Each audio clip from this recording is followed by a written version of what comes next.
السلام عليكم شباب، ربي يوفقكم. هواي اخوي يسالون يقولون الدجاج معوش، الدجاج ما له خلق. اجل لكم الله دجاج اسهالات اخوان. الرطوبه بالنسبه لهسه هاي الرطوبه صارت عندي وقلت اصور لكم عليها فيديو. هاي طبعا هنا رشيت مي شويه، لكن هاي الرطوبه كثرتها للدجاج مضره للدجاج.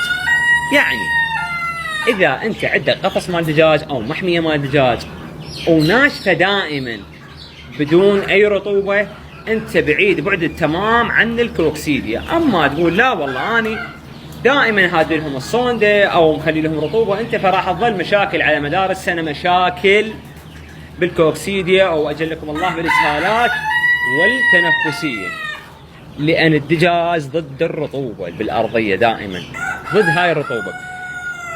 صارت عندي هاي هسه الرطوبه هنا شويه مو ذات اهميه هسه فيها، بس انا بساع، لكن كثرتها ويوميتها راح تسوي لي مشاكل. للدجاج. الدجاج دائما نبعده عن الرطوبه، الرطوبه مو زينه للدجاج. اللي يريد يحافظ على دجاجه، وبالاخص احنا مقبلين نقول ولو شويه بعيد لكن مقبلين على موسم شتاء. حاولوا توفروا علاج الكلوكسيديا، يعني خلوه يمكم، لان اكثر جماعتنا واخوتنا واصدقائنا ومتابعينا ما عندهم حمايه تامه من الامطار وما شابه. وتحياتي لكم شباب، ربي يوفقكم.